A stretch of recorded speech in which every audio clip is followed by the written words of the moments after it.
ശുദ്ധമായ രാഷ്ട്രീയ സംസ്കൃതി കേരളത്തിൽ വരുന്നതിന് വഴിതെളിക്കുന്ന ഒരു തെരഞ്ഞെടുപ്പായിരിക്കണം 2019 ലോക്സഭാ തെരഞ്ഞെടുപ്പെന്ന് ഞാൻ വളരെ ആത്മാർത്ഥമായി ആ ദൈവങ്ങളുടെ പേര് പോലും ഞാൻ പറയുന്നില്ല, എല്ലാ ദൈവങ്ങളോടും കാലുപിടിച്ച് ഞാൻ അപേക്ഷിക്കുകയാണ്. എന്ത് തങ്കപ്പെട്ട മനുഷ്യനല്ലേ. അടുക്കുമ്പോഴല്ലേ ആളുകളെ പിടികിട്ടുന്നത്. അതെ, നമ്മളെന്താ ഈ മനുഷ്യനെ നേരത്തെ കണ്ടുമുട്ടായിരുന്നത്? എല്ലാ കാര്യത്തിനും അതിൻ്റെതായ ഒരു സമയമുണ്ട് ദാസ. എനിക്ക് ഈ തൃശ്ശൂർ വേണം. നിങ്ങളെനിക്ക് ഈ തൃശ്ശൂർ തരണം. ഈ തൃശ്ശൂർ ഞാനിങ്ങ് എടുക്കുക.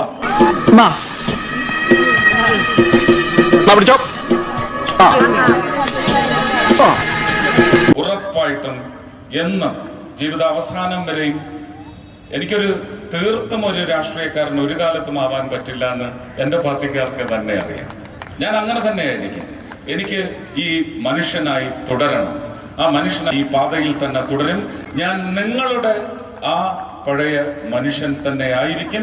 അങ്ങനെ ജീവിക്കൂ. അങ്ങനെ ഞാൻ ജീവിച്ച് മരിച്ച് ഞാൻ നിങ്ങളുടെ ആ പഴയ മനുഷ്യൻ തന്നെ ആയിരിക്കും. അങ്ങനെ ജീവിക്കൂ.